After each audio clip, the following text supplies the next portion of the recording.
Di antara murid Haji Omar Said Cokro Aminoto adalah Insinyur Soekarno. Didik. Apa yang terjadi? 17 Agustus, hari Jumat, bulan Ramadan. Jam 10 pagi. Diikrarkan kemerdekaan Indonesia. Ketika diikrarkan, tempatnya, maaf teman-teman sekalian, di buku sejarah cuma dituliskan jalannya. Jalan Pegangsaan Timur nomor 56. Kediaman siapa itu? Kediaman orang Islam. Namanya Syekh Faraj bin Marta. Mewakafkan rumahnya untuk kepentingan proklamasi kemerdekaan Indonesia. Tahun 1323 Hijrah. Berkumpullah kemudian di Tanah Abang dan Krukut sekarang. Krukut, wilayah Jakarta. 4 orang ulama. Ada Said Al-Fakhir, ada Said Abdurrahman, ada Said Muhammad, ada Said Sehan. 4 orang. Kumpul di situ merumuskan. Kita ini kenapa ya? Sudah 300 tahun kurang lebih. Kita tidak bisa mengatasi penjajahan Belanda. Kalah terus. Apa yang kurang? Dirumuskan oleh ulama. Oh, kita ini berjuang terpecah-pecah, tidak bersatu. Kita kalah di pendidikan. Kita kalah kemudian di sini, kalah di sini, kalah di sini. Kalah dalam logistik. Maka kita harus bersatu. Maka dirumuskan oleh mereka, dibuatlah kemudian satu perhimpunan namanya Jamiatul Khair. Maka diundang kemudian para ulama. Diundang. Apa yang disepakati? Kita harus sepakat bikin pendidikan yang berkualitas. Bersatu dalam hal ekonominya, perdagangannya, bersatu dalam hal ilmu politiknya. Maka disepakati berkumpullah kemudian 6 tahun dari situ. Tahun 1911. Untuk pendidikan diundang seorang alim besar, alim minal ulama, namanya Syekh Ahmad Surkati, yang berasal dari Sudan. Sur artinya ahli, kati artinya kitab, rajin dengan kitabnya. Dulu sedang belajar di Ummul Qura, sedang berada di Al-Azhar, kemudian diminta ke Indonesia, ke Nusantara. Indonesia belum ada. Maka datanglah kemudian 6 tahun kemudian, tahun 1911. Maka berkumpullah pada saat itu. Ada ahli sokongan dagangnya, ada ahli ilmu politiknya, ada ahli pendidikannya. Kayak Ahmad Dahlan dan yang dari Yogyakarta, dari Kauman, yang kemudian mendirikan Muhammadiyah tanggal 18 November tahun 1912, datang ke sana. Kumpul diskusi, apa yang disepakati? Kita harus kompak. Maka dibuat pusat pendidikan Solo. Berkumpullah para pengusahanya, diinisiasi oleh Kiai Haji Saman Hudi, mendirikan syarikat dagang Islam. Urusan perdagangan Solo yang support, urusan bisnis Solo yang support, urusan pengetahuan pendidikan dari Jakarta sampai dengan Yogyakarta, urusan kemudian masalah ilmu politiknya Surabaya. Namanya maaf Haji Omar Said Cokro Aminoto, selalu disingkat dengan HOS. Bukan HOS, Haji. Kalau Haji itu orang apa? Orang Surabaya, orang Islam. Orang Islam. Gak ada negara lain menggunakan gelar haji. Tidak ada. Tidak ada agama lain menggunakan haji. Pasti Islam. Pasti Islam. Islam. Haji Omar Said Cokro Aminoto. Perhatikan. 300 tahun tidak terwujud kemerdekaan itu. Cuman dalam kisaran 30 tahun. Hilang 01. 30 tahun. Berkumpul mereka semua. Linknya disatukan. Solo menghimpun para pengusahanya, support untuk kemerdekaan Indonesia. Perhatikan, Jakarta, Jogja kasih pendidikan yang bagus. Sampai sekarang Jogja dikenal dengan kota pendidikan.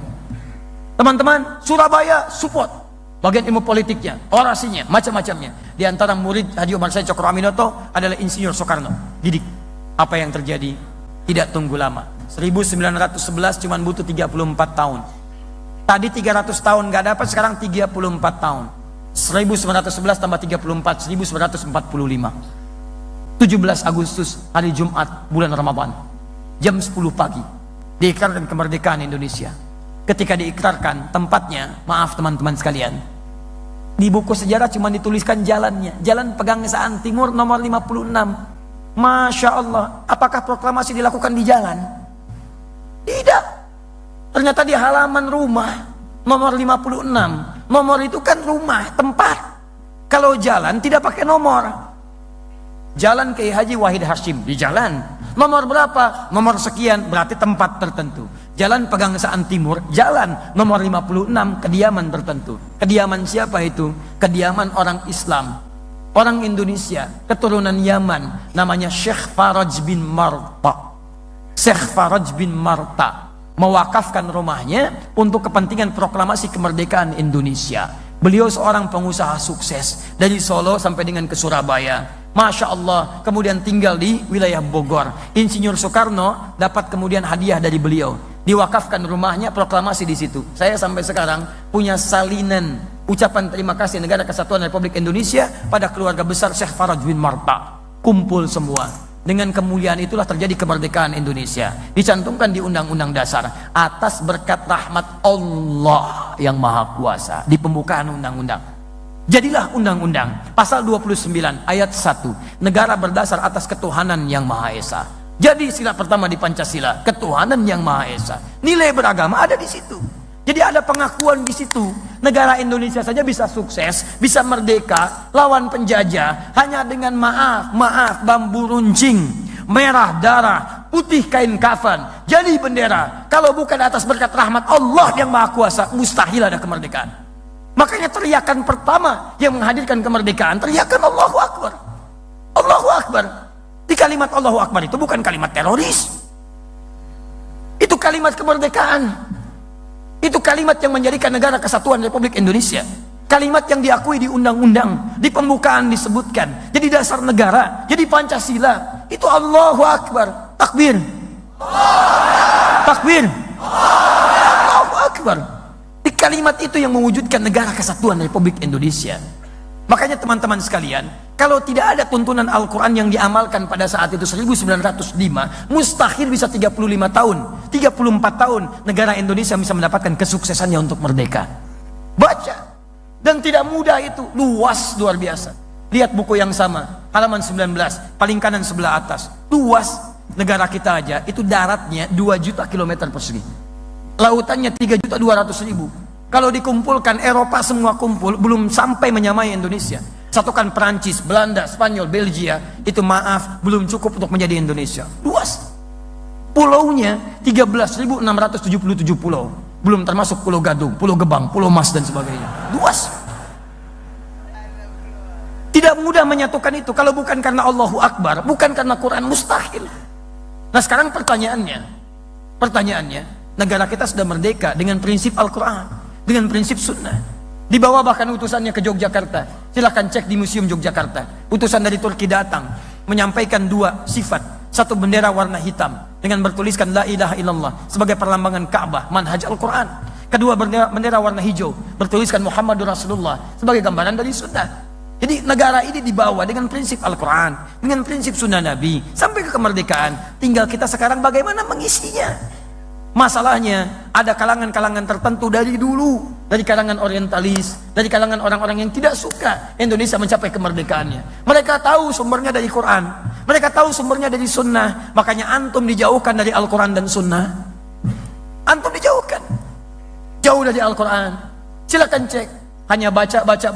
Quran itu hanya boleh ada di masjid, bahas dalam kitab, nggak boleh muncul di perekonomian. Begitu antum bawa gerakan Quran menuju perekonomian, antum akan banyak diserang.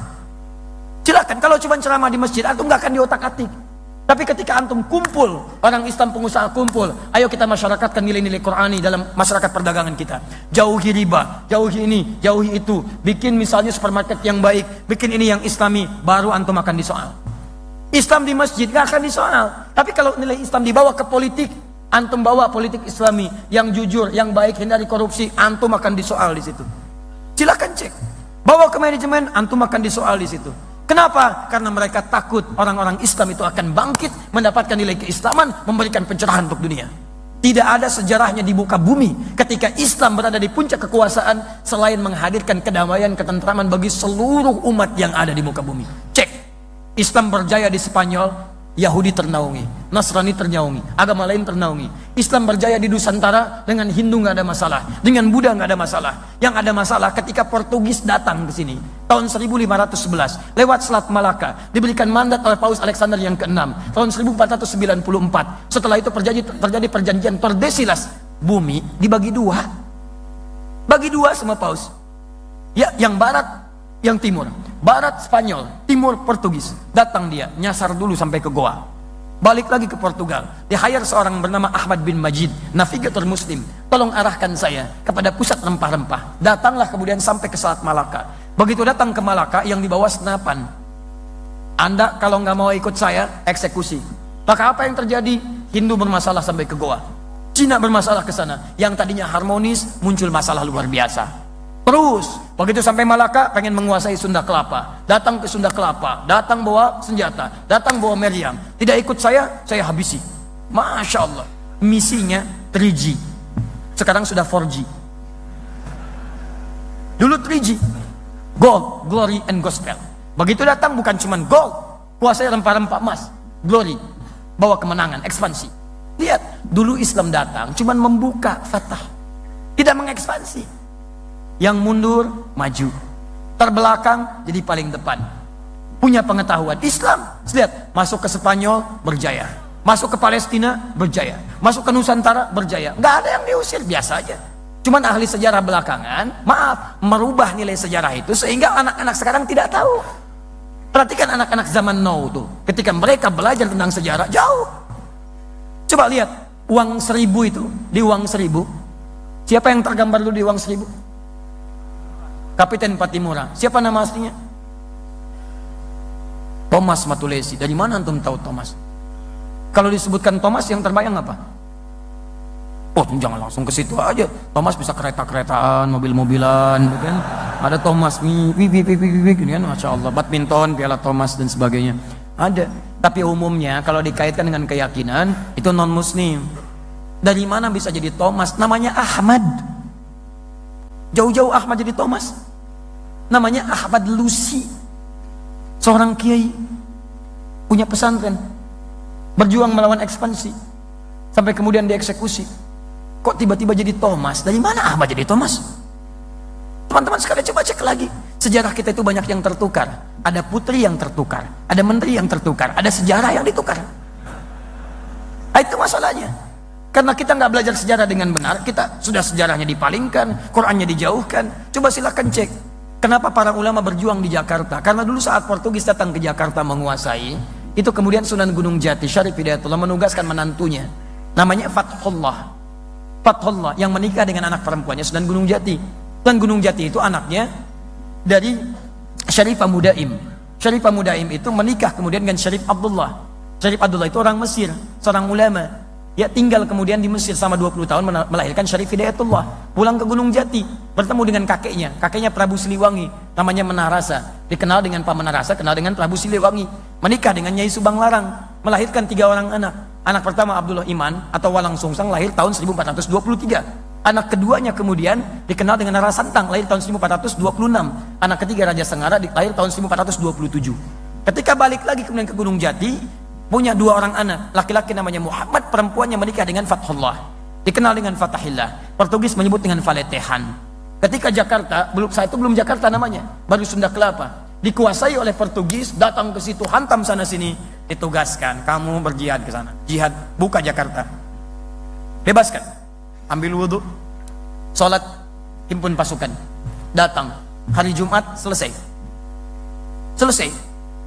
di bulan Juni, teman-teman sekalian, 1527, datang ke situ, selesai Jakarta, lalu bersyukur kepada Allah. Saat bersyukur itulah kemudian mereka ingat Quran surah ke-48 ayat pertama, Inna fatahna laka fatham mubina, fatham mubina. Dirubahlah kemudian Sunda Kelapa Batavia menjadi fatham mubina. Fatham mubina kalau dalam bahasa lokal disebut dengan Jayakarta, disingkat jadi Jakarta. Di nama Jakarta itu bahasa Al-Quran. Sampai sekarang hari jadi Jakarta itu, hari jadi yang diperingati, itulah hari pertama kali Jakarta dibebaskan oleh Fathullah dari kungkungan Portugis. Itu teman-teman sekalian, itu kalimat-kalimat Allah. Jakarta dibuka dengan kalimat Allah, Indonesia merdeka dengan kalimat Allah. Kalau ingin sukses, kalimat Allahnya bagaimana? Kembali ke Quran. Maka saatnya antum sekarang kumpul, keluarkan ayatnya, keluarkan hadisnya. Kita harus bantu negara kita untuk bangun dari tidur yang dalam. Jadi antum gak usah macam-macam lah, kita bantu aja negara kita ini. Sebab yakin kalau semua kembali kepada Quran, negara ini akan tenang kehidupannya. Antum tidak usah merubah dasar negara, sudah bagus, orang tua kita sudah membuat itu, nggak usah rubah macam-macam. Kita tinggal isi dengan nilai-nilai Quran.